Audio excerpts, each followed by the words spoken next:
Hello everyone, welcome to Chemistry Lifeline. Student, this is part 4 for periodic properties.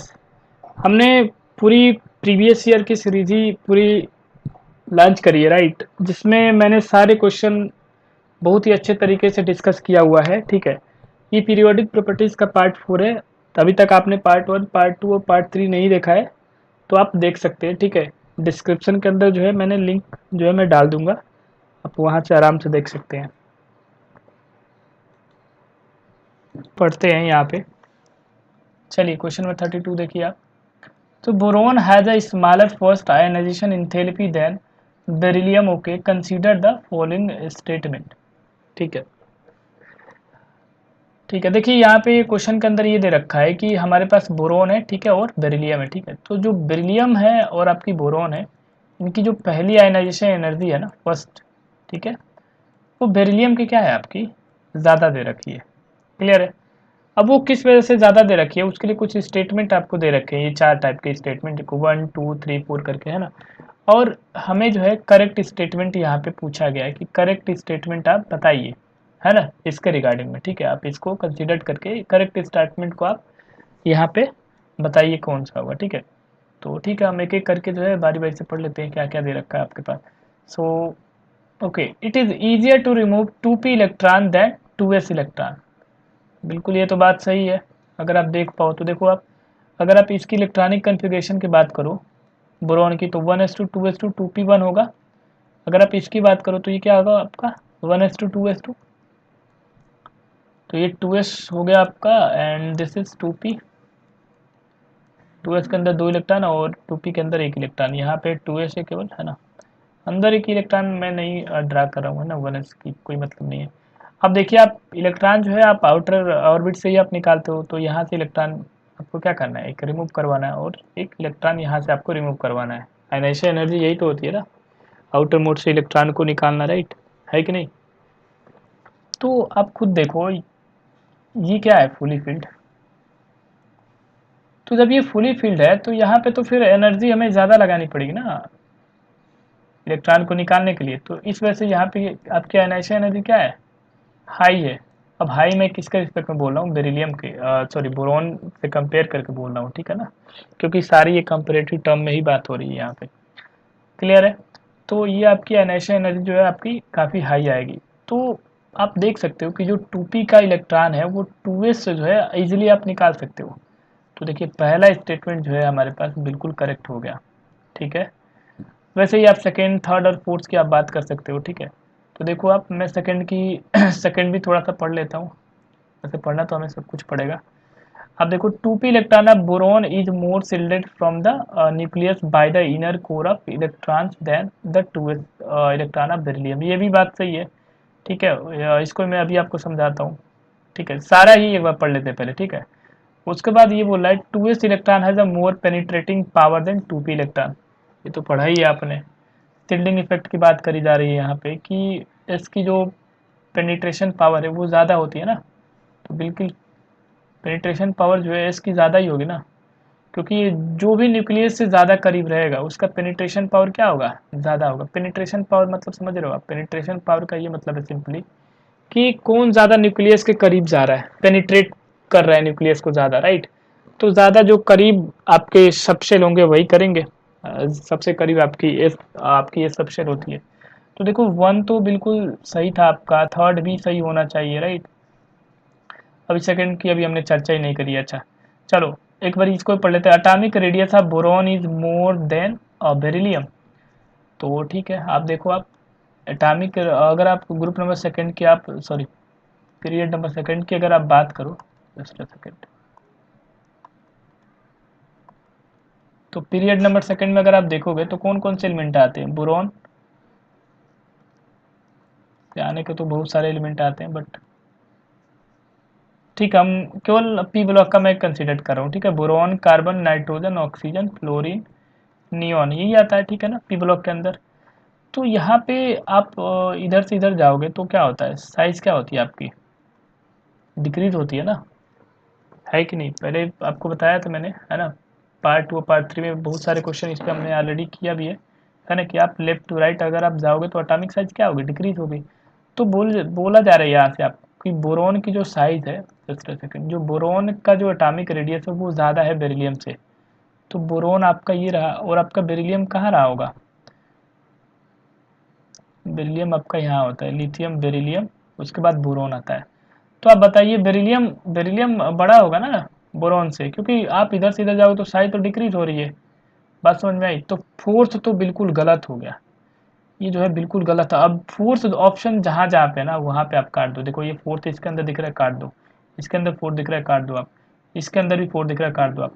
एक ही option ही आपका बच रहा है, वो है आपका फर्स्ट। ठीक है, तो ऐसे भी आप कर सकते हो, आपको सारे ऑप्शन वैसे पढ़ने की नीड नहीं है ना, उतना टाइम होता नहीं है। ठीक है, आपके पास एग्जाम है तो आप ऐसे कर सकते हो। ठीक है, तो आपका ऑप्शन ए जो है आपका बिल्कुल करेक्ट है। क्लियर है? क्वेश्चन नंबर 33 आप देखिए। The first and second ionization enthalpy of metals are 496 and 4560 kilojule per moles respectively. How many moles of HCl and H2SO4 respectively will be needed to react completely with 1 mole of metal hydroxide? Okay, ठीक है, थोड़ा सा ये मोल concept से related question पूछा गया है, but question आसानी है। ठीक है, मतलब कनेक्ट कर दिया गया मोल कंसेप्ट को पीरियोडिसिटी को यहाँ पे। ठीक है, समझते हैं एक बारी डेटा हमारे पास क्या क्या गिवन है। सबसे पहली बात तो ये है कि हमारे पास कोई ना कोई मेटल है। ठीक, अब देखो मेटल में ना आयनाइजेशन एनर्जी फर्स्ट दे रखी है आपकी, और सेकंड आयनाइजेशन एनर्जी आपकी दे रखी है। तो देखो फर्स्ट की वैल्यू आपकी कितनी है? 496। ठीक है, और सेकंड की आपकी कितनी है? 4560 किलो जूल पर मोल है ना, दोनों ही किलो जूल पर मोल में है। ठीक है, ओके। और ये अब फिर इतना तो डेटा दे रखा है आपको मेटल एम का। ठीक है, ये कौन सा मेटल है? मेटल एम अभी है। ठीक है, अब ये ना रिएक्शन कर रहा है HCl के साथ फर्दर, और इसके साथ H2SO4 के साथ। क्लियर है? तो HCl के साथ H2SO4 के साथ रिएक्शन कर रहा है ना, तो ये मेटल हाइड्रोक्साइड बना रहा है। ठीक है ना, क्या बना रही है? Metal hydroxide. तो वही आपको बताना है यहाँ पे कि बताइए आपका है ना कितना आपका मोल्स लगेगा HCl का और H2SO4 का। ठीक है, अगर हमें मेटल हाइड्रोक्साइड बनाना है तो ठीक है, सबसे पहले तो हमें मेटल निकालना पड़ेगा ना, तब तो हम रिएक्शन करवा पाएंगे ना। तो ध्यान से यहाँ पे देखिएगा ज़रा, ये थोड़ा सा ट्रिकी क्वेश्चन है। देखो अगर नॉर्मली अगर हम मेटल की बात करें, वैसे ये आपको याद होना चाहिए, NCERT का ही क्वेश्चन है लगभग ये। देखो अगर मैं मेटल की बात करूँ तो मेटल हमारे पास पीरियोडिक टेबल के अंदर किस में आते हैं? एल्कली मेटल और एल्केलाइन अर्थ मेटल, है ना। मतलब ये ग्रुप नंबर 1 के हैं और ये ग्रुप नंबर 2 के। अब आपका सवाल यहाँ पे ये हो सकता है कि मेटल तो पीरियोडिक टेबल के अंदर और भी जगह पे हैं, जैसे डी में भी होते हैं आपके, एफ में भी होते हैं ना, और पी में भी होते हैं कुछ मेटल, है ना। तो फिर आपने यही क्यों लिया? तो ये ध्यान रखिएगा यहाँ पे, जब भी आपको, ठीक है, जब भी आपको आयनाइजेशन एनर्जी आपकी सेकेंड ग्रेटर दिखे ना किसी भी मेटल के केस में, तो वो 110% जो है वो ग्रुप नंबर 1 का होगा। अब इसका मैं आपको प्रूफ देता हूँ ऐसा क्यों होगा। आप कोई भी ग्रुप नंबर फर्स्ट का एलिमेंट उठाइए, जैसे आप सोडियम आपने उठा लिया, सोडियम की इलेक्ट्रॉनिक कन्फिग्रेशन आप पहले लिखिए 1s2, just second, 1s2 1s2 2s2 और 2p6 3s1, राइट। अब जैसे आपने पहली आयनाइजेशन एनर्जी निकाली, पहली आयनाइजेशन एनर्जी क्या होगी आपकी? आपको इलेक्ट्रॉन यहाँ से निकालना है। ठीक है, आपने निकाल दिया। अब ये किस में कन्वर्ट हो गया आप बताओ? 2s2 2p6 में कन्वर्ट हो गया। अब ये देख रहे हो आप, ये किसकी कन्फिग्रेशन बन चुकी है? ये नियॉन की है, और नियॉन क्या है? आपका एक इनर्ट गैस है। और आप खुद ही सोच के देखो ना, ये p6 कन्फिग्रेशन है, यहाँ से निकालना बहुत ही ज़्यादा एनर्जी जो है आपको यहाँ पे लगाना पड़ेगा, बहुत ही ज़्यादा एनर्जी। तो ये कब आपको लगाना पड़ेगा? जब आप यहाँ से इलेक्ट्रॉन निकालोगे, तो ये वाली एनर्जी कौन सी हो जाएगी? Ionization energy second. ठीक है, तो ये ग्रुप नंबर फर्स्ट से आपका रिजेंबल करता है। ठीक है, अब आप ये भी सोच सकते हो सर आपने ग्रुप नंबर 2 क्यों नहीं लिया? तो आप ग्रुप नंबर 2 का भी आप एक बार आइडिया लगा सकते हो। अब ग्रुप नंबर 2 का कोई एलिमेंट उठा लो आप, जैसे बेरिलियम की अगर मैं बात करूँ, तो बेरिलियम का इलेक्ट्रॉनिक कन्फिग्रेशन क्या आएगा? 1s2 2s2। अब आप खुद देखो यहाँ पे आपको इलेक्ट्रॉन कहाँ से निकालना है, 2s से, ठीक। तो जब आप पहली बार इलेक्ट्रॉन निकालोगे ना यहाँ पे, तो आयनाइजेशन एनर्जी फर्स्ट ही बहुत ज़्यादा हाई आ जाएगी यहाँ पे। तो बात समझ में आई, पहली आयनाइजेशन एनर्जी ही बहुत ज़्यादा हाई चाहिए, बट यहाँ पे तो पहली बहुत ही कम आ रही है। बात समझ में आई। तो इसका साफ साफ ये मतलब है कि ये नहीं हो पाएगा। आप फिर भी आप एक बारी कंपैरिजन कर लो, आप एक बारी सेकेंड इलेक्ट्रॉन आप एक बारी निकाल के देखो यहाँ पे। तो सेकेंड इलेक्ट्रॉन आप निकालोगे तो ये क्या हो गया होगा, जस्ट अ सेकेंड। अगर मैं सेकेंड की बात करूँ तो ये किस में कन्वर्ट हो गया होगा, 2s1 में कन्वर्ट हो गया होगा ना एक इलेक्ट्रॉन निकालने के बाद। अब यहाँ से आप निकालोगे इलेक्ट्रॉन, तो आप मुझे बताओ यहाँ पे इसके रिस्पेक्ट में लो चाहिए या फिर हाई चाहिए। अब खुद सोच के देखो, यहाँ से आप फुली फील्ड था, ठीक है, ये फुली फील्ड था, यहाँ पे फुली फील्ड से हमने यहाँ पे इलेक्ट्रॉन निकाला हुआ है, और यहाँ पे आप देख सकते हो ये फुली फील्ड नहीं है। तो यहाँ से इलेक्ट्रॉन निकालना इजी होगा या फिर यहाँ से, ऑब्वियस सी बात है कि 2s1 से इलेक्ट्रॉन निकालना जो है आपका क्या होगा, इजी होगा यहाँ पे। तो आयनाइजेशन एनर्जी जो है यहाँ पे लो आनी चाहिए, तो लो तो ये है नहीं ना, तो यहाँ पे क्या हो जाएगा, एल्केलाइन की बात ही नहीं हो रही है, तो ये ग्रुप नंबर 1 की बात हो रही है यहाँ पे। सबसे पहले तो हमें ये कंफर्म हुआ है यहाँ पे। अब क्या है यहाँ पे कि ग्रुप नंबर 1 जो है यहाँ पे थोड़ा सा ध्यान देना पड़ेगा। जो ग्रुप नंबर 1 है, ग्रुप नंबर 1 की बात करूं मैं तो वो क्या होते हैं, मोनोवैलेंट। मोनोवैलेंट का ये मतलब है कि जैसे लिथियम है, सोडियम है, रुबिडियम है, सीजियम है, फ्रेंसियम है, राइट ये सारे लोग, राइट। तो ये सारे लोग क्या बनाते हैं, Li प्लस, है ना। जैसे ये क्या बनाएगा आपका Na प्लस, है ना। वैसे ये आपका क्या बनाएगा, सोडियम प्लस। तो यहाँ पे एक चीज़ कॉमन आ रही है, वो क्या है कि आप देख सकते हो ये सारे के सारे क्या है, मोनोवैलेंट है। मोनोवैलेंट का क्या मतलब है, मोनोवैलेंट का ये मतलब है कि सिंगल इलेक्ट्रॉन डोनेट करने वाले। बात समझ में आ रही है। सिंगल इलेक्ट्रॉन डोनेट करके ये क्या करते हैं, इनर्ट कन्फिग्रेशन में पहुंच जाते हैं। जैसे आप सोडियम की बात करो, ये 11 है, इसने जैसे ही एक इलेक्ट्रॉन डोनेट किया 10 पे पहुंच गया। बात समझ में आ रही है। ये आपका देखो ये 19 पे, जैसे ही इसने एक इलेक्ट्रॉन डोनेट किया किस पे पहुंच गया, 18 पे, ये भी इनर्ट कन्फिग्रेशन है। तो ये मोनोवैलेंट होते हैं, ठीक है।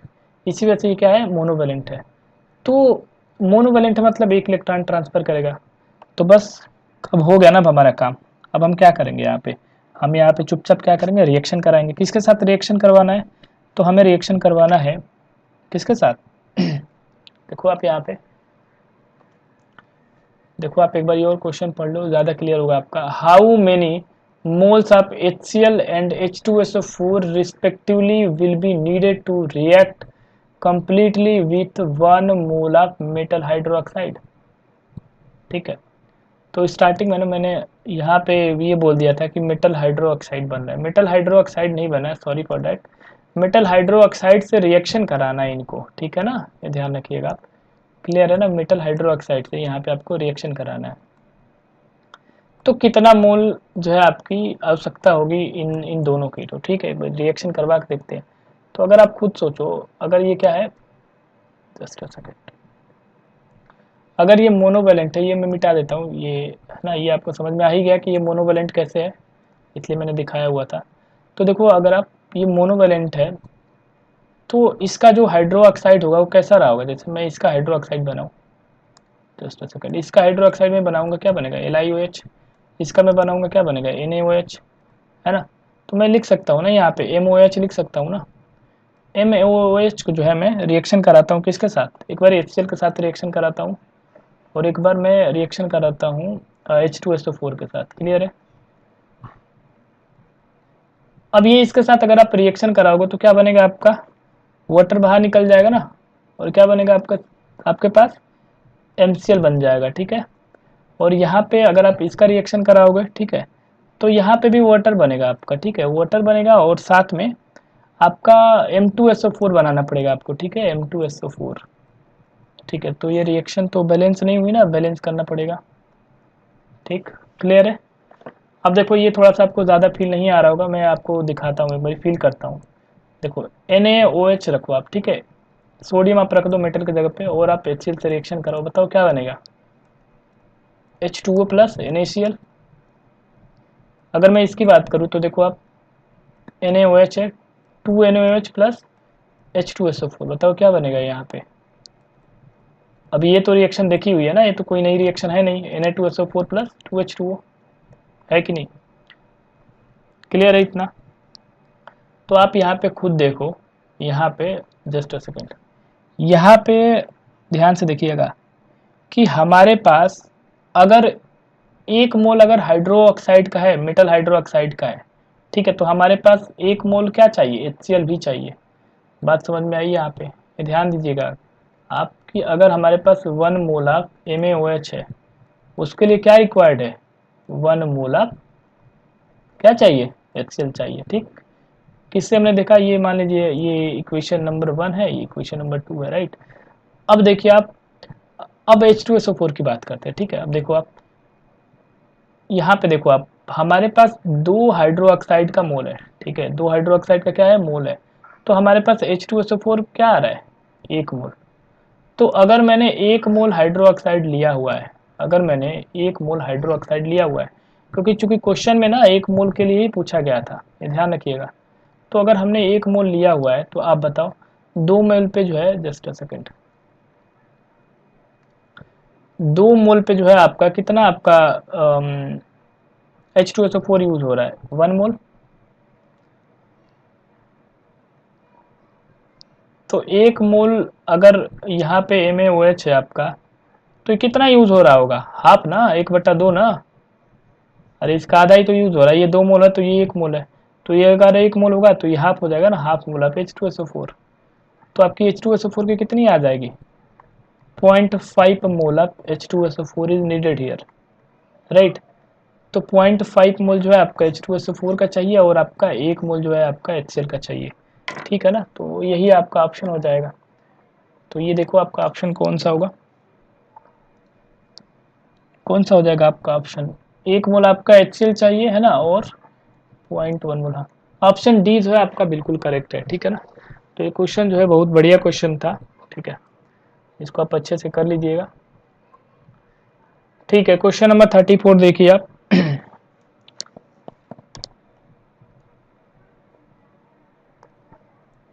The first ionization energy in kilojoule per mole of sodium, magnesium, aluminium, silicon respectively are. Okay, आपसे पहली आयनाइजेशन एनर्जी की चर्चा करी गई है यहाँ पे, है ना, कि पहली आयनाइजेशन एनर्जी जो होगी सोडियम की, मैग्नीशियम की, एल्युमिनियम की और सिलिकॉन की क्या क्या आनी चाहिए, ठीक है।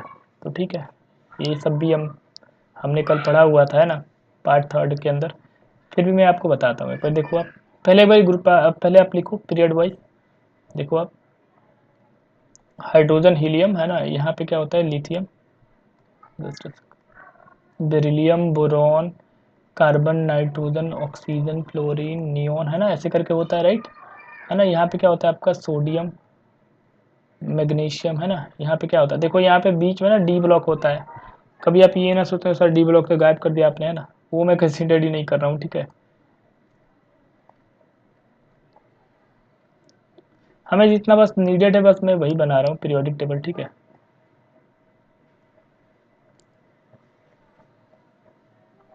ठीक है, अब तो हो जाएगा काम, हाँ हो जाएगा। देखो आप, हमें क्या क्या चाहिए, सोडियम, ठीक, उसके बाद मैग्नीशियम, ठीक है, उसके बाद एल्युमिनियम, और किसकी बात करी गई है, सिलिकॉन की, ठीक है ना, क्लियर है। तो देखो आप, यहाँ पे आयनाइजेशन एनर्जी की बात हो रही है, ठीक है, तो आप इधर से इधर जाओगे तो क्या होता है, साइज डिक्रीज, राइट। अब अगर साइज डिक्रीज होता है तो आयनाइजेशन एनर्जी क्या होता है, इंक्रीज होना चाहिए था।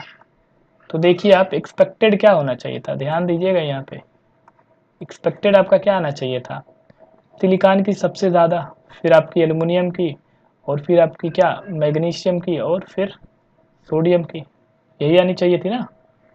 बात समझ में आ रही है, बट ये गलत है, ठीक है, ये आपकी करेक्ट नहीं है। आपका जो करेक्ट होगा वो आप देखिए ज़रा, आप करेक्ट आपका क्या आएगा, मैंने आपको बताया था, ठीक है, बट फिर भी आप देख लो। देखो ये सोडियम है, ठीक है, सोडियम का तो ठीक है, कोई दिक्कत नहीं है। मैग्नीशियम, देखो सोडियम का तो बिल्कुल सही है, सोडियम में जो है अगर आप देखोगे तो इसमें, देखो मैं आपको यहाँ पे समझा देता हूँ, सोडियम का क्या होता है, 1s2, 2s2, 2p6 और 3s1 होगा, राइट।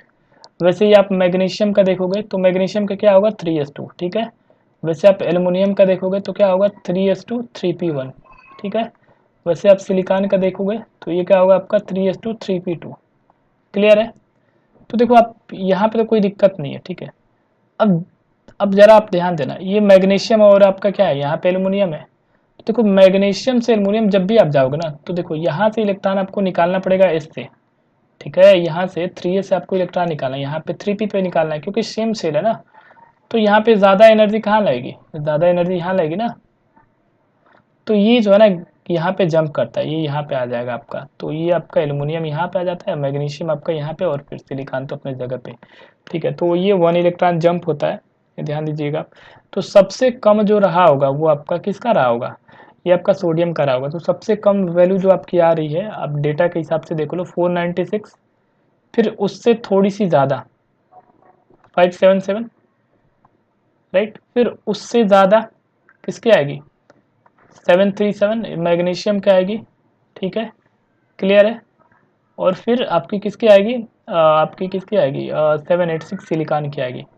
तो आप एक बार क्वेश्चन के हिसाब से भी देख लो, सबसे पहले सोडियम का पूछा गया था, तो सोडियम का आपका 496 है।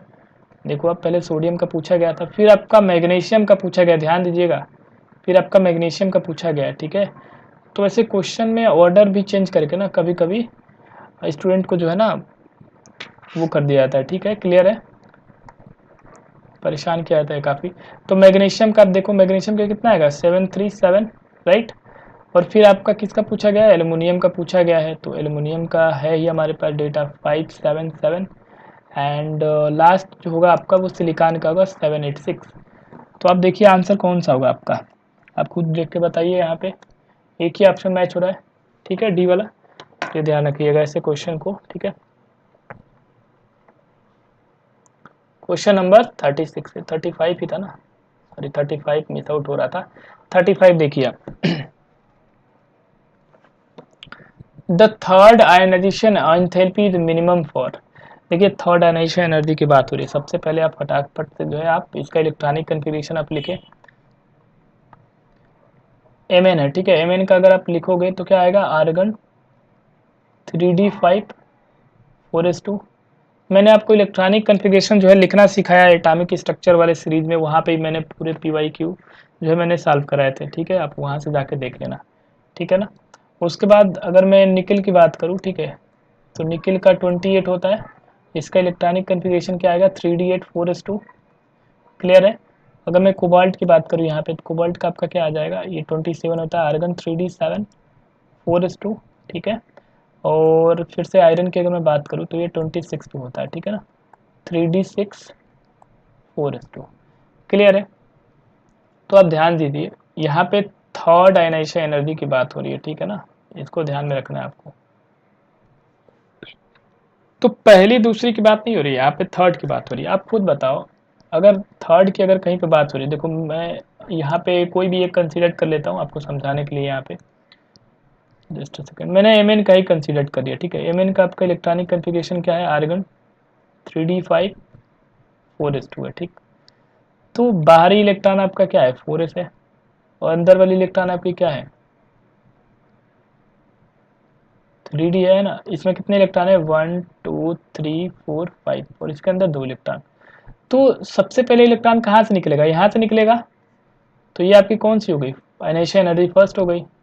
अब बताइए आप ये किस में कन्वर्ट हो गया होगा, बताइए आप किस में कन्वर्ट हो गया होगा, ये आपकी कन्वर्ट जो है इसमें हो गई होगी ना। जस्ट अ सेकेंड,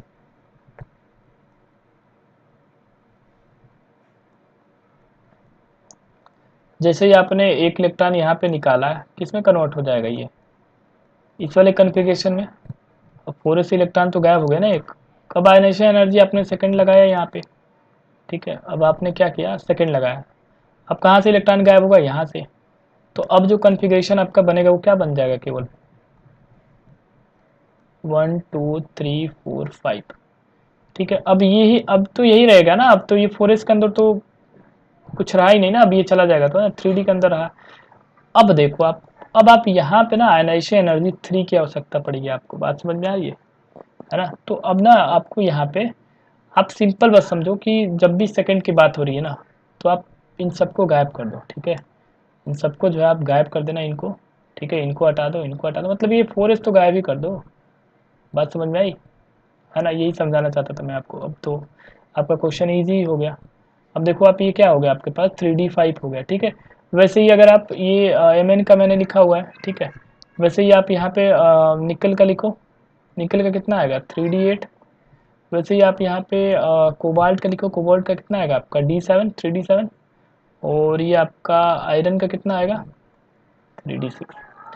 अब आप इसमें से खुद देख के बताओ मुझे कि आयनेशन एनर्जी जो है मिनिमम कहाँ पे रही होगी, बताइए आप मिनिमम कहाँ पे रही होगी। तो देखो आप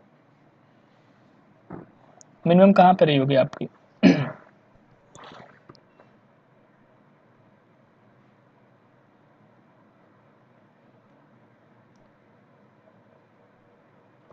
आप यहाँ पे लिख लो पहले 3D5 का भी एक बार लिख ही लेते हैं ना यहाँ पे। हाँ Mn का भी मैं लिख देता हूँ यहाँ पे 3D5, ठीक है, क्लियर है। अब देखो यहाँ पे ना मिनिमम की बात करी गई थी, तो थोड़ा सा ना मैं आपको ऐसे लिख के दिखाता हूँ, क्योंकि साइज का भी यहाँ पे थोड़ा सा चक्कर है।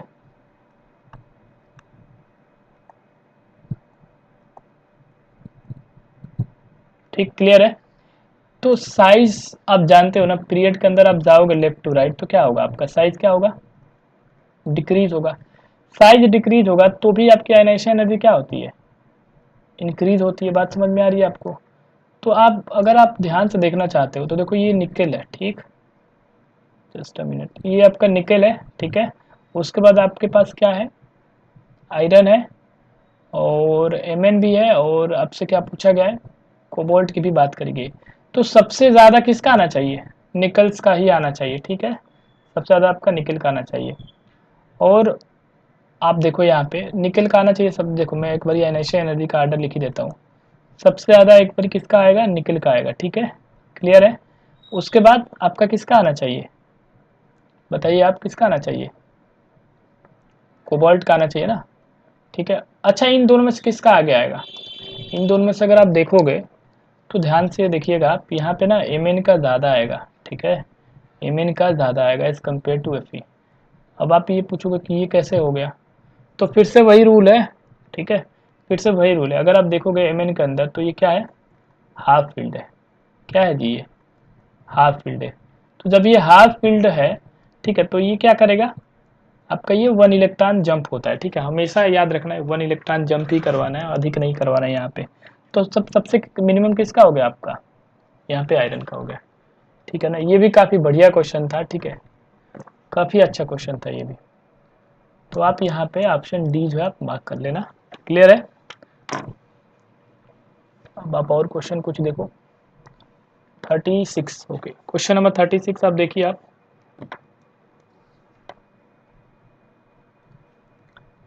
The correct order of first ionization enthalpy is, first ionization energy आपसे पूछी गई है, ठीक है, फिर से वही क्वेश्चन है ना। तो मैं एक बार लिख ही देता हूँ, ठीक है, एक बारी 3D सीरीज के जो भी एलिमेंट है आपके वो सारे मैं लिख देता हूँ यहाँ पे।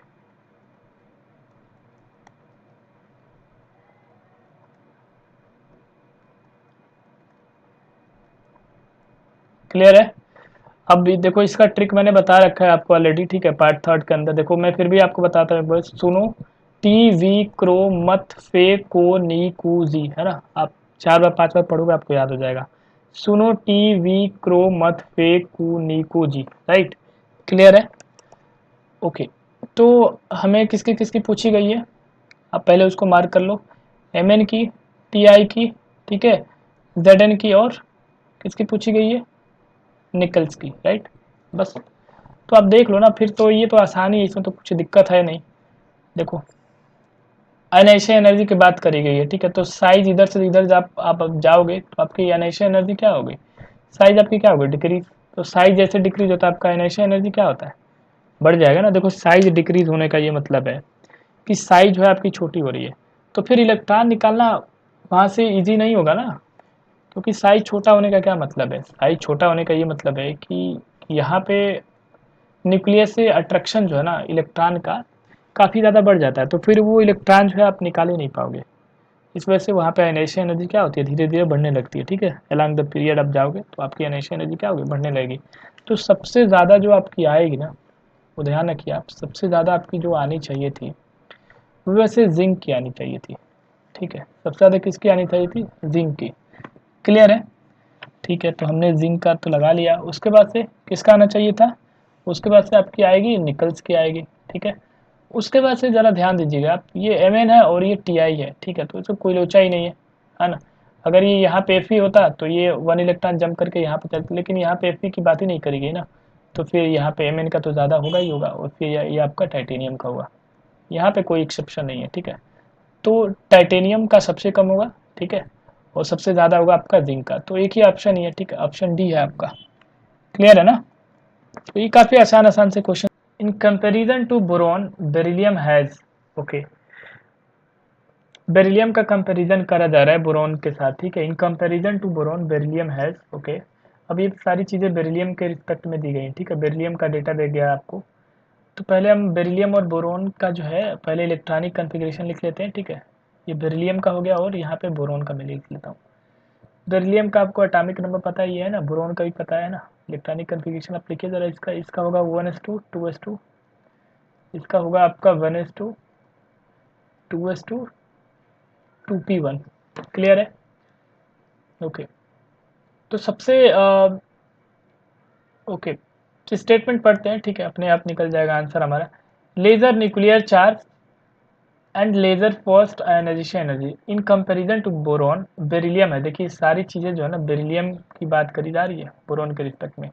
तो बोरॉन का लेजर न्यूक्लियर चार्ज है and lesser first ionization enthalpy के बात सही है। लेजर ये अगर आप स्टेटमेंट अगर आप पढ़ो ध्यान से तो ये लेजर फर्स्ट आयोनाइजेशन एनर्जी लिखा गया है बोरॉन बेरिलियम का।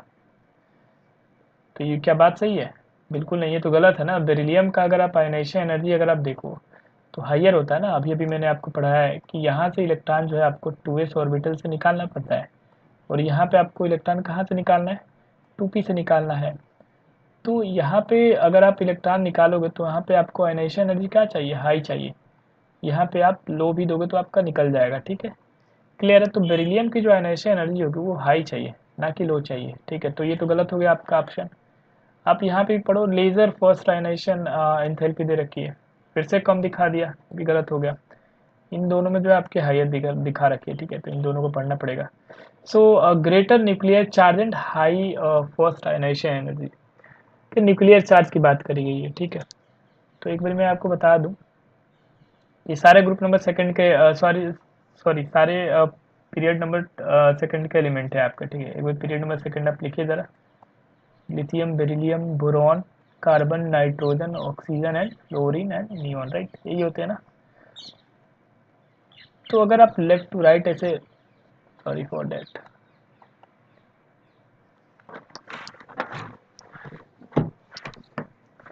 अगर आप लेफ्ट टू राइट जाते हो ऐसे, आप जस्ट ऐसे अगर आप लेफ्ट टू राइट जाओगे, ठीक है, तो आपको पता है ना एटॉमिक रेडियाई क्या होती है, डिक्रीज। एटॉमिक रेडियाई जब डिक्रीज होगी तो आप खुद बताओ यहाँ पे जो जेड इफेक्टिव होता है वो क्या रहा होता है, जेड इफेक्टिव आपकी क्या हो रही होती है, बढ़ रही होती है ना काफ़ी ज़्यादा। क्योंकि आप खुद सोचो ना एटॉमिक रेडियाई अगर आपका डिक्रीज होगा, जैसे मान लीजिए आपका ये एटम है, ठीक, ये आपका न्यूक्लियस है और ये आपके आउटर इलेक्ट्रॉन जो है इसमें बैठे हुए हैं। ठीक है, ओके, ऑर्बिट के अंदर। ठीक है ना, इसको मैं रेड से ही दिखा देता हूँ। ठीक है, क्लियर है? तो ये जैसे जैसे साइज छोटा होगा तो इनका अट्रैक्शन क्या होगा, और ज़्यादा बढ़ता जाएगा ना, और ज़्यादा बढ़ता जाएगा। तो फिर आपका जेड इफेक्टिव क्या है, न्यूक्लियर, अगर आप सही मायने में देखो तो जेड इफेक्टिव है क्या, जेड इफेक्टिव तो आपका वही है अट्रैक्शन, अट्रैक्शन आपको आउटर इलेक्ट्रॉन टुवर्ड न्यूक्लियस, वही आपका जेड इफेक्टिव है कि नहीं। तो साइज छोटा होगा जैसे जैसे आपका जेड इफेक्टिव क्या हो जाएगा, बढ़ जाएगा। तो आप खुद देखो यहाँ पे दे रखा है greater nuclear charge and greater, तो ग्रेटर फर्स्ट आयनाइजेशन एनर्जी तो होती है, इसमें तो कोई दिक्कत ही नहीं है। क्या ग्रेटर न्यूक्लियर चार्ज है बोरॉन का, जो है ग्रेटर न्यूक्लियर चार्ज है बेरिलियम से। तो ये तो बेरिलियम की बात करी गई है ना, तो यहाँ पे क्या दे रखा है कि आप बेरिलियम का जो है बोरॉन से ज़्यादा न्यूक्लियर चार्ज है, तो बिल्कुल नहीं। यहाँ पे बोरॉन का होगा ना ज़्यादा, boron has more Z effective. अब साइज जिसका छोटा रहेगा उसी की तो जेड इफेक्टिव ज़्यादा रहेगी ना, उसी की ज़्यादा न्यूक्लियर चार्ज आएगी, है कि नहीं। तो यहाँ पे तो बेरिलियम का दे रखा है ग्रेटर न्यूक्लियर चार्ज, है कि नहीं। थर्ड ऑप्शन में गलत हो गया आपका, ऑप्शन एक ही ऑप्शन ही बच रहा है आपका, डी वाला। ठीक है, आप इसको मार्क कर दो। ठीक है, ये आपका करेक्ट आंसर है।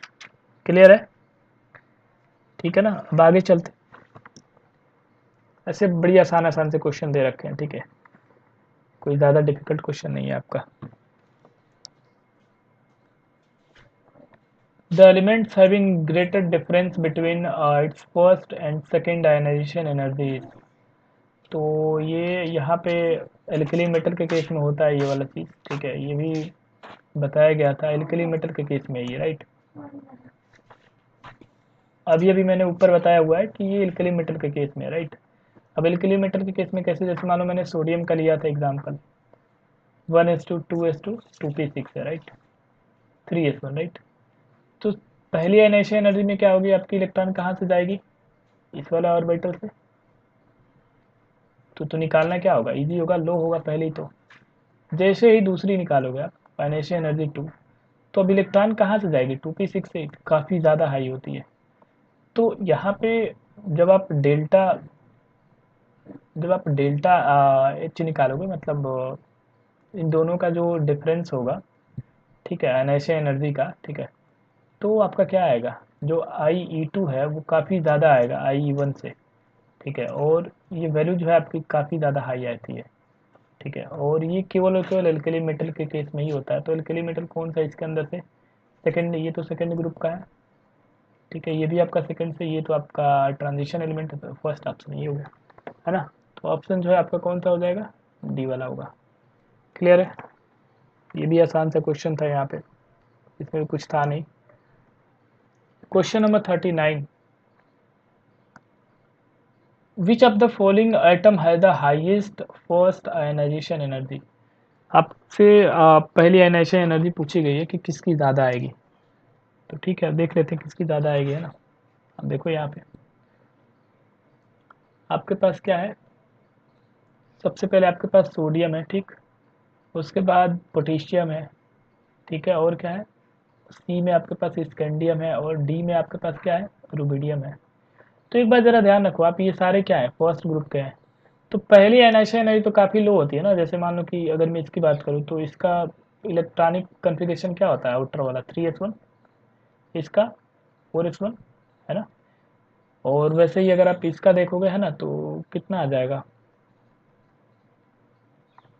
ऐसे करके आप निकाल सकते हो। ये फर्स्ट में है, ये सेकंड सेल में था, ये थर्ड में, ये फोर्थ में, और ये आपका कितना आ जाएगा, ये 5s1 आ जाएगा, ठीक है। तो पहली आयनाइजेशन एनर्जी में क्या होता है कि आपको एक इलेक्ट्रॉन ही निकालना होता है, तो आपको यहाँ से ये निकालना है, तो ये आराम से निकल जाएगा। वैसे भी इसकी साइज जो है बहुत बड़ी है, ठीक है, और आपको S1 से निकालना है, तो ये आपका फुली फिल्ड है भी नहीं, तो आप आराम से निकाल सकते हो, है ना। सबके केस में आराम से निकालिए, लेकिन स्कैंडियम की अगर आप बात करो ना, तो स्कैंडियम का क्या होता है, स्कैंडियम का अगर आप एटॉमिक नंबर की बात करो तो 21 होता है ना। इसका इलेक्ट्रॉनिक कन्फिग्रेशन क्या आएगा, आर्गन 3d1 4s2 आएगा ना। बात समझ में आ रही है। तो यहाँ पे आपको इलेक्ट्रॉन निकालना पड़ेगा 4s से। अब ये 4s और 5s में अगर आप देखोगे तो न्यूक्लियस के ज़्यादा करीब कौन है, 4s है, और 4s तो ज़्यादा करीब है ही, और ऊपर से क्या है, ये फुली फील्ड है, तो आपको इलेक्ट्रॉन यहाँ से निकालना है, ठीक है, ये फुली फील्ड है। तो यहाँ पे आयनाइजेशन एनर्जी क्या आ जाएगी, मैक्सिमम आ जाएगी। समझ में आ रही है बात, है ना। तो ये आपका ये भी क्वेश्चन आसानी सा था, है ना। तो यहाँ पे आपका ऑप्शन कौन सा हो जाएगा, ऑप्शन जो है सी वाला आपका करेक्ट हो जाएगा। क्लियर है ना। क्वेश्चन नंबर 40 आप देखिए आप, which of the following represent the correct order of increasing first ionization enthalpy for calcium, barium, sulphur, selenium and argon. ठीक है, तो ये भी काफ़ी सारा आसान क्वेश्चन दे रखा है। ठीक है, एक बार हम पोजीशन देख लेते हैं ना, एक बार एलिमेंट का क्या क्या पोजीशन है, किस ग्रुप में, किस पीरियड में, बस अपने आप आंसर आ जाएगा। तो खैर ये तो आर्गन है, तो सब लोग जानते हैं इनर्ट कैसे है, इसकी तो ज़्यादा आएगी, है ना। ओके, बाकी लोग का कैसे निकाले, तो बाकी लोग के लिए आपको पता होना चाहिए पोजीशन कहाँ कहाँ पे है। ठीक है, एक बार बना लेते हैं एक बारी। तो यस, ग्रुप नंबर सेकंड में लिखता हूँ, ठीक, यहाँ पे ग्रुप नंबर सेकंड में कौन कौन से आते हैं?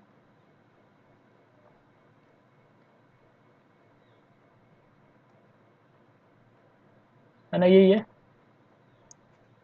क्लियर है ना, ये ग्रुप नंबर सेकंड का हो गया, ठीक है। अब मैं ना ये इसके अंदर भी जो है पूरी पीरियड सेकंड में मैं लिख देता हूँ। तो यहाँ पे क्या आता है, lithium, sorry sorry sorry for that, यहाँ पे सोडियम आएगा ना, सोडियम, मैग्नीशियम, एल्युमिनियम, है ना, सिलिकॉन, है ना, ऐसे करके आएगा, राइट। पूरा ही लिख देता हूँ मैं, boron, carbon, nitrogen, oxygen, fluorine, neon, right. यहाँ पे क्या आएगा आपका, phosphorus, sulphur, chlorine and this is argon, right. बस इतने से आपका काम हो जाएगा, ठीक है। अब देख लो आपको किससे किससे आपको पूछा गया है। तो आपके पास जो है बेरियम था, ठीक है। उसके बाद ओके, एस ई भी है, ठीक है, एस ई भी है, सिलीनियम है, ओके। और आपके पास क्या है, सल्फर भी है, ठीक है। और आर्गन तो हो ही गया आपका, और क्या था आपके पास, कैल्शियम है, राइट। ओके, तो ये आपके 5 एलिमेंट है, ठीक है। और यहाँ पे आपको आयनाइजेशन एनर्जी का आर्डर लगाना है। तो देखो आप, बड़ी आसान से क्वेश्चन दे रखा है। तो देखो हमें एक बात मालूम है, बात ये है कि आप लेफ्ट टू राइट आप जाओगे तो क्या होगा, बताओ आप, आयनाइजेशन एनर्जी क्या होती है, इंक्रीज होती है, क्यों, क्यों इंक्रीज होती है, क्योंकि साइज आपकी क्या हो रही है, डिक्रीज होती है। और अगर आप ग्रुप में जाओगे, ठीक है, टॉप टू बॉटम, तो आपकी आयनाइजेशन एनर्जी क्या होती है, डिक्रीज होती है, क्यों, क्योंकि वहाँ पे साइज क्या हो रही थी, इंक्रीज होती है, राइट। तो देखो बेरियम की तो सबसे कम रही होगी, बात समझ में आई। अगर आप देखो इस बेरियम की चर्चा करो आप, तो सबसे कम रहा होगा, क्योंकि आप देखो ना, इसमें ये सेकेंड है, ये थर्ड पीरियड है, ये फोर्थ है, ये फिफ्थ है, ये सिक्स पीरियड में है, काफ़ी ज़्यादा इसका जो है बड़ा साइज होगा, वहाँ से इलेक्ट्रॉन जो है आराम से निकल सकता है, सबसे कम इसका रहा होगा। तो बस एक ही ऑप्शन के अंदर ये, बस आप इसको टिक मार्क करके जो है आगे बढ़ जाओ, यही आपका करेक्ट आंसर है, ठीक है। अगर आपको कंफर्म करना है तो आप निकाल सकते हो, उसमें कोई दिक्कत ही नहीं है, बात समझ में आ रही है, तो आप निकाल सकते हो। देखो मैं आपको बता देता हूँ आप कैसे निकाल सकते हो। इसके बाद से आपका कौन सा आएगा, ये कैल्शियम का आ जाएगा, ठीक है। इसके बाद से आपका कौन सा आ जाएगा, कैल्शियम का आ जाएगा, कैल्शियम क्या है, ऊपर है, तो इसका थोड़ा सा ज़्यादा रहा होगा। फिर आप वही, आप पीरियड में वैसे ही मूव करते रहो, है ना। देखो ये आपकी किस में है? ये फोर्थ पीरियड में है, तो फोर्थ पीरियड का क्या होगा, आपका कम रहा होगा, तो कैल्शियम के बाद जो है, देखो कैल्शियम से ज़्यादा जो है आपका किसका रहा होगा, कैल्शियम से ज़्यादा जो है आपका सिलिका, ये सेलेनियम का रहा होगा ना, क्योंकि आप पीरियड में जाओगे तो क्या होगा, ऐसे एनर्जी क्या होगी, इंक्रीज होगी। तो इनका तो हो गया काम, है ना। उसके बाद अब फिर ये आप थर्ड में आ जाओ, तो थर्ड में ज़्यादा किसका रहा होगा। अब ये ध्यान रखना कि ये तो आर्गन है, ये तो वैसे भी ज़्यादा होगा ना, आप देखो ना लास्ट में है ना, वैसे भी ज़्यादा होगा, तो फिर एक ही ऑप्शन ही बच रहा है आपका, क्लियर है। वैसे आपको पूरा करने की वैसे नीड नहीं है, ठीक है, मैं आपको पूरा बता रहा हूँ, ठीक है, बढ़िया अंडरस्टैंडिंग के लिए आपको पूरा बता रहा हूँ, बट उतना नीड ही नहीं है आपको, ठीक है, आप आराम से कर सकते हो, ठीक है। ये क्वेश्चन पढ़ते हैं, ये भी क्वेश्चन जो है आपका काफ़ी आसान से क्वेश्चन दे रखा है, स्टेटमेंट वाला क्वेश्चन है, ठीक है। द इनकरेक्ट, देखो ध्यान रखना आप, इनकरेक्ट पूछा गया, the incorrect statement among the following is, incorrect पूछा गया, ध्यान से पढ़ना आप क्वेश्चन को। चलो पढ़ते हैं एक बारी। The first ionization potential of aluminium is less than the first ionization potential of magnesium, ठीक है। तो मैग्नीशियम, यहाँ पे मैं एल्युमिनियम लिखता हूँ, यहाँ पे मैग्नीशियम लिखता हूँ। देखो जी, एल्युमिनियम का अगर मैं लिखूँ यहाँ पे इलेक्ट्रॉनिक कन्फिगरेशन, तो क्या आएगा, 1s2 2s2 2p6 3s2 3p1, है ना, 13 होता है ना, तो 4 6 10 2 12 13, राइट, 13 हो गया। इसका क्या आएगा आपका, 1s2 2s2 2p6 3s2, right, यही होगा। अब आप खुद बताओ, यहाँ पे आयनाइजेशन एनर्जी जो है किसकी आएगी ज़्यादा, देखो पहली आयनाइजेशन एनर्जी की केवल बात हो रही है, तो आप खुद देखो आयनाइजेशन एनर्जी ज़्यादा किसकी आएगी, मैग्नीशियम की आएगी, बात समझ में आ रही है। तो देखो यहाँ पे क्या दे रखा है, the first ionization potential of aluminium is less than the first ionization potential of magnesium, यही तो दे रखा है। मतलब यहाँ पे बोला जा रहा है कि एल्युमिनियम की आपकी आयनाइजेशन एनर्जी क्या होगी, लेस होनी चाहिए मैग्नीशियम से। तो बिल्कुल ये तो बात सही है, ये तो करेक्ट है, लेकिन हमें तो इनकरेक्ट निकालना है, तो ये वाला ऑप्शन आपका नहीं होगा, ठीक है, ये वाला नहीं होगा, ये वाला तो करेक्ट है, हमें इनकरेक्ट निकालना है। बी वाला आप पढ़िए जरा आप। The second ionization potential of magnesium is greater than the second ionization potential of sodium. देखो अब सोडियम की बात करी गई है, देखो ध्यान से समझो, आप सोडियम है और यहाँ पे आपके पास क्या है, मैग्नीशियम है। मैग्नीशियम का वही है, लास्ट इलेक्ट्रॉन की कन्फिग्रेशन 3s2 है, इसका क्या आएगा आपका 3s1 आएगा ना, है कि नहीं। तो आप देखो पहली आयनाइजेशन एनर्जी, अच्छा पूरा ही लिख देता हूँ, 1s2 2s2 2p6, ठीक है। तो पहली आपकी आयनाइजेशन एनर्जी में आपकी जो इलेक्ट्रॉन जानी है वो कहाँ से जाएगी, यहाँ से। पहली आपकी क्या होगी, आयनाइजेशन एनर्जी अगर मैं पहले इसकी रखूँ तो इसकी क्या आएगी, लो आएगी। अगर मैं इसकी पहली आयनाइजेशन एनर्जी की बात करूँ तो इसकी पहली आयनाइजेशन एनर्जी क्या आ जाएगी, काफ़ी हाई आएगी, क्यों, due to stable configuration, right. अगर आप दूसरी की बात करो तो इसकी कन्फिग्रेशन अब क्या हो गई होगी, 1s2 2s2, ये 2p6 हो गया होगा ना, बाहर के इलेक्ट्रॉन तो निकल चुके हैं। तो अगर आपको अब इलेक्ट्रॉन निकालना है सेकेंड वाला, जो कि सेकेंड आयनाइजेशन एनर्जी है, तो आपको यहाँ से इलेक्ट्रॉन निकालना पड़ेगा। तो बताइए ये हाई होगा कि लो होगा, तो अब इसके कंपेरिजन में हमें निकालना है। अच्छा ये क्या हो गया होगा, 3s1 हो गया होगा। अब यहाँ से इलेक्ट्रॉन निकालना ईजी है कि यहाँ से इलेक्ट्रॉन निकालना ईजी है, आप बताओ मुझे। तो इलेक्ट्रॉन निकालना जो है आपको अभी अभी बताया गया है कि यहाँ से बहुत ही ज़्यादा मुश्किल होगा, क्यों, ड्यूटी फुली फील्ड। ये क्या है आपका, ये तो है ना, ये तो आपका हाफ फील्ड है, वो भी 3s ऑर्बिटल से निकालना है, कोई दिक्कत ही नहीं है ना। तो आपकी ये वाली जो स्टेटमेंट है वो दे रखी है, second ionization potential of magnesium is greater.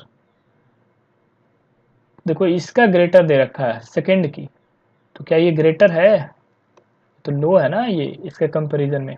तो ये वाला स्टेटमेंट आपका इनकरेक्ट है, ये आपका आंसर हो जाएगा, इनकरेक्ट ही पहचानना है, ठीक है, क्लियर है। चलिए आगे चलिए आप, क्वेश्चन नंबर 42। क्वेश्चन नंबर 42 आप देखिए, द करेक्ट, सॉरी इसको मैं हटा देता हूँ just a second. The correct order of electron gain enthalpy, electron gain enthalpy आपको बताई गई है ना। इलेक्ट्रॉन गेन इंथैल्पी की अगर मैं आपको बात करूँ तो जनरल ट्रेंड आपको बताई गई है, ठीक है, पार्ट 2 में बताई गई थी, ठीक है, पार्ट 2 में पार्ट 3 में भी काफ़ी क्वेश्चन किए थे हमने।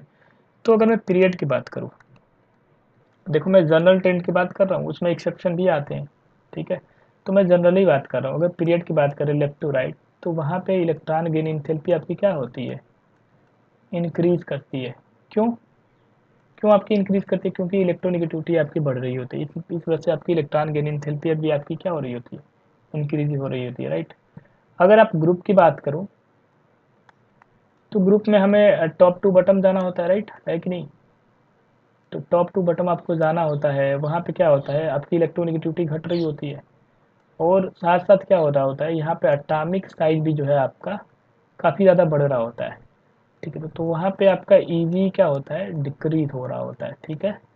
मैं आपको बार बार बता रहा हूँ कि ये मैं जनरल बता रहा हूँ, ठीक है, ये जनरल ही है, ठीक है, जनरल है, क्योंकि इसमें बहुत सारे एक्सेप्शन भी आते हैं, ठीक है।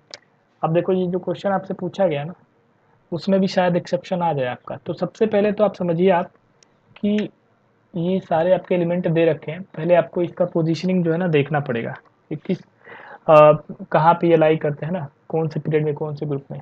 तो ये तो आपने पढ़ा ही होगा। देखो आप ग्रुप नंबर 16 और ये यस ग्रुप नंबर 16 की ही बात करी गई है जनरली, ठीक है। तो ऑक्सीजन, सल्फर, सेलेनियम, टेलिरियम और पोलोनियम, यही होता है ना ग्रुप नंबर 16 में, राइट, ठीक है, क्लियर है। तो देखो एक्सपेक्टेड क्या होना चाहिए, अगर मैं आपसे पूछूं कि मुझे ना एक्सपेक्टेड इलेक्ट्रॉन गेन इंथैल्पी बताओ, मतलब एक्सपेक्टेड मतलब जो आना चाहिए था वो क्या आना चाहिए था आपका, सबसे ज़्यादा ऑक्सीजन, फिर सल्फर, फिर सेलेनियम और फिर टेलिनियम, और पोलोनियम का तो खैर होता ही नहीं है, रेडियो एक्टिव एलिमेंट है, ठीक है। पोलोनियम आप हटा भी सकते हो, ठीक है, पोलोनियम आप हटा दो, ठीक है, पोलोनियम का कोई मतलब नहीं है, रेडियो एक्टिव एलिमेंट है ये, क्लियर है। तो ये होना चाहिए था, बट ये क्या है, ये सही है, गलत है बिल्कुल ये, ठीक है, ये आपकी आंसर सही नहीं है, ठीक है। तो फिर सही क्या है यहाँ पे, ठीक है, फिर सही क्या है यहाँ पे, तो सही देखिए आप करेक्ट क्या है, करेक्ट आपकी ये है कि सल्फर की जो है आपकी सबसे ज़्यादा होती है यहाँ पे, क्लियर है। फिर आपकी सेलेनियम की होती है, ठीक है। फिर आपकी टेलिडियम की होती है, एंड देन आफ्टर आपकी ऑक्सीजन की होती है। ऑक्सीजन की सबसे कम यहाँ पे होती है, ध्यान रखिएगा इस बात को, ये बिल्कुल सही हो रहा है। अब ऐसा क्यों होता है, ऑक्सीजन की कम क्यों है? तो ऑक्सीजन का कम इसलिए होता है, बहुत सारे रीज़न है। Due to small size, due to small size या फिर कम्पैक्ट साइज, ठीक है। अब स्मॉल साइज होने की वजह से क्या होगा कि यहाँ पे इंटर इलेक्ट्रॉनिक जो इलेक्ट्रॉन इलेक्ट्रॉन रिपल्सन होता है ना, वो काफ़ी ज़्यादा होता है, ठीक है। जो इलेक्ट्रॉन इलेक्ट्रॉन रिपल्सन होगा काफ़ी ज़्यादा हाई होता है। अब आप खुद सोचो, ये ऑक्सीजन है, ठीक। यहाँ में यहाँ इलेक्ट्रॉन इलेक्ट्रॉन के अंदर ही काफ़ी ज़्यादा रिपल्सन हो रहा है। जस्ट अ सेकंड, ये जैसे मान लीजिए ये इलेक्ट्रॉन है, ये इलेक्ट्रॉन है, तो इनके इनके बीच में ही काफ़ी ज़्यादा क्या हो रही है, रिपल्सन हो रही है। अब साइज छोटा होने की वजह से ऐसा हो रहा है, ठीक है। वो डिस्ट्रीब्यूट नहीं हो पा रहा है, इलेक्ट्रॉन जो है पूरी तरीके से, इलेक्ट्रॉन डेंसिटी की जो चार्ज है पूरी तरीके से डिस्ट्रीब्यूट नहीं हो पाती है। कि अगर साइज बड़ा होगा एटम का तो वहाँ पे डिस्ट्रीब्यूशन हो जाता है, ठीक है। लेकिन अब ये साइज छोटे होने की वजह से ऑक्सीजन का वहाँ पे डिस्ट्रीब्यूशन भी नहीं हो पाता है चार्ज का अच्छे तरीके से। तो फिर क्या वहाँ पे डेवलप होगा, electron electron repulsion, electron electron repulsion जब डेवलप होगा तो आप खुद बताइए इलेक्ट्रॉन गेन एंथैल्पी में क्या होता है। इलेक्ट्रॉन को तो एक्सेप्ट करना होता है ना, अपकमिंग इलेक्ट्रॉन जो है उसको एक्सेप्ट करना होता है, तो ये अपने इलेक्ट्रॉन को ही नहीं होल्ड कर पा रहा है, इसको कहाँ से ये होल्ड कर पाएगा। बात समझ में आई? इस वजह से ये आपके दो रीज़न है, ठीक है। आपके इसी रीज़न की वजह से जो है यहाँ पे आपकी इलेक्ट्रॉन गेन एंथैल्पी जो है आपकी ऑक्सीजन की काफ़ी काफ़ी कम आती है, ठीक है। तो आपका सही आंसर जो होगा वो आपका डी वाला हो जाएगा, ठीक है। आप मैच कर लेना, यही आएगा आपका आंसर। क्लियर है? ऐसे आप कर सकते हो। क्वेश्चन नंबर 43 पे आइए। क्वेश्चन नंबर 43 आप पढ़िए आप। The correct order of electron gain enthalpy with negative sign are fluorine, chlorine, bromine and iodine having atomic number 19, 17, 35 and 53 respectively is। अब फिर से इलेक्ट्रॉन गेन एंथैल्पी पूछा गया है। अब पता है ये ऐसे, जब भी ऐसे क्वेश्चन आ रहा है तो ध्यान रखिएगा आप, इलेक्ट्रॉन गेन एंथैल्पी पे जितने भी क्वेश्चन आते हैं जेईई मेंस में लगभग, वो सारे ही एक्सेप्शन वाले क्वेश्चन डाले जाते हैं, जानबूझ के एक्सेप्शन वाले क्वेश्चन आपके डाले जाएंगे, ठीक है, कि आप वहाँ पे गलती करो, ठीक है। जनरल ट्रेंड तो आपसे नहीं पूछा जाएगा, ठीक है, जेईई मेंस में, ठीक है। तो आप देखो यहाँ पे, ये फिर से ग्रुप नंबर 17 की बात करी गई है, अभी ग्रुप नंबर 16 का हमने किया था, ग्रुप नंबर आपको यहाँ पे 17 की बात करी गई है। तो देखो ग्रुप नंबर 17 में फ्लोरीन, क्लोरीन, ब्रोमीन, आयोडीन है ना, और एस्टाटीन आया था। एस्टाटीन फिर से आपका रेडियो एक्टिव, आप इसको हटा सकते हो, इसकी बात अभी हम नहीं करेंगे। क्लियर है? अब देखो, अगर आप यहाँ पे ध्यान से देखो तो यहाँ पे क्या होती है आपकी, जो ईजी का आर्डर होगा इलेक्ट्रॉन गेन एंथैल्पी की, वो एक्सपेक्टेड क्या है आप बताओ मुझे। एक्सपेक्टेड अगर आप देखना चाहो तो ये होता है ना, ऐसा क्यों? क्योंकि जो ईजी है वो आपका इलेक्ट्रोनेगेटिविटी पे डिपेंड करता है, तो इलेक्ट्रोनेगेटिविटी जैसे जैसे बढ़ेगा आपकी ईजी क्या होनी चाहिए, बढ़नी चाहिए थी। समझ में आ रही है बात? अगर आप इलेक्ट्रोनेगेटिविटी की बात करो तो इसकी 4 होती है, ठीक है, इसकी आपकी 3 होती है, ठीक है, इसकी आपकी 2.8 होती है ना, इसकी आपकी 2.5 होती है, राइट। तो अगर आप ध्यान से देखो तो फिर तो यही आर्डर होना चाहिए था इलेक्ट्रॉन गेन एंथैल्पी का, बट यहाँ पे भी जो है ऑर्डर जो है आपका बिल्कुल उल्टा पड़ जाता है, ठीक है। बिल्कुल आपका ऑर्डर जो है ये नहीं होगा, ऑर्डर जो है आपका क्या रहेगा, सबसे ज़्यादा जो है यहाँ पे जो ओरिजिनल ऑर्डर है वो मैं यहाँ पे आपको लिखता हूँ, ध्यान दीजिएगा। क्लोरीन सबसे ज़्यादा, ठीक है, फिर उसके बाद फ्लोरीन आ जाता है आपका, फिर उसके बाद आपका ब्रोमीन और फिर उसके बाद आपका आयोडीन, ठीक है। तो ये जो है आपका बिल्कुल करेक्ट है। क्लियर है ना, ये आपका करेक्ट है। अब यहाँ पे थोड़ा सा ध्यान रखिएगा, ये ग्रुप नंबर 16 से डिफरेंट है, क्योंकि वहाँ पे ऑक्सीजन जो है ना बिल्कुल यहाँ पे लास्ट में आता था, लेकिन यहाँ पे ऐसा नहीं है। यहाँ पे फ्लोरीन जो है फिर भी सेकंड स्थान पे आ रहा है। इसका रीज़न क्या है? इसका रीज़न ये है कि इस फ्लोरीन का ना बहुत ज़्यादा इलेक्ट्रोनेगेटिविटी हाई होता है, तो ये थोड़ा सा डोमिनेट कर जाता है, ठीक है ना। तो इस वजह से ये सेकंड पोजीशन जो है अपनी मेंटेन कर जाता है, ठीक है। बट ऑक्सीजन की तो उतनी ज़्यादा नहीं है इसके कंपेरिजन में, ठीक है। तो इस वजह से वहाँ पे ऑक्सीजन की सबसे नीचे आती है, ठीक है। तो इसको आप ध्यान रखिएगा। तो यहाँ पे करेक्ट आंसर कौन सा दिख रहा है आपको? तो ऑप्शन सी जो है आपका करेक्ट आंसर है यहाँ पे। क्लियर है? बड़ी आसान सा क्वेश्चन ये भी आपको दे रखा है। चलिए नेक्स्ट क्वेश्चन पे चलते हैं। चलिए, the atomic number of element ununnilium is okay. Ununnilium दे रखा है आपका, इसका एटॉमिक नंबर आपसे पूछेगा। तो बड़ी आसान सा क्वेश्चन ये भी दे रखा है, ठीक है। अब देखिए आप यहाँ पे एक बार ना मैं आपको एक चीज़ बता देता हूँ, ठीक है, ये आपको काम आएगा। जैसे आप यहाँ पे लिखो, आप यहाँ पे ना नंबर लिखो आप, और यहाँ पे आप लिखो रूट वर्ड, ठीक है, रूट लिखो आप। ओके, तो यहाँ पे लिखो 0 1 2 3 4 5 6 7 8 9, है ना, ठीक है। तो ज़ीरो के लिए ना हमेशा ध्यान रखना, तो ज़ीरो के लिए नील लिखा जाता है, ठीक है। और 1 के लिए जो है आपका अन लिखा जाता है, और 2 के लिए आपका क्या लिखा जाता है, बाय लिखा जाता है, ठीक है। और 3 के लिए आपका क्या लिखा जाता है, ट्राई लिखा जाता है। और 4 के लिए आपका क्वाड लिखा जाता है, ठीक, ओके। और 5 के लिए आपका पेंट लिखा जाता है, और ये आपका हेक्स होता है, ठीक है। इसमें अधिकतर लोगों को आपको मालूम होना चाहिए, ये आपको मालूम भी होगा, बट फिर भी मैं आपको एक बार बता देता हूँ। ये आपका ऑक्ट होता है, और ये आपका क्या होता है, ये इन होता है, ठीक है ना। क्लियर है? तो बस वही आपको देखना है यहाँ पे, ठीक है। आइए देख लेते हैं, जस्ट अ सेकेंड। अन, उसके बाद क्या है, नील, उसके बाद इन नीलियम, इन नीलियम, राइट। ध्यान रखिएगा जो ईएम है वो तो सब में आपका लगना होता है, ठीक है। बात समझ में आ रही है ना? नीलियम जो है आपका लास्ट में जो ईएम होता है ये वाला, तो सब में आएगा, ठीक है। क्लियर है? यहाँ पे आई है, राइट, ठीक है। आप देखो, आप यहाँ पे अन है, अन मतलब क्या होगा, 1, तो 1 लिख दिया मैंने। फिर नील दे रखा है, नील आपका क्या होगा, 0, 0 लिख दिया मैंने। फिर उसके बाद क्या दे रखा है, इन, देख रहे हो आप, इन दे रखा है ना, इन मतलब 9 आ गया ना। तो फिर देखो आप आंसर कौन सा होगा आपका, एक ही ऑप्शन ही है, ठीक है, 1 वाला, ठीक है। ओके, तो ये आपका जो है आपका हो गया क्वेश्चन नंबर 44, ठीक है। अब कुछ और क्वेश्चन के साथ मिलते हैं अगली क्लास में, ठीक है। Happy learning.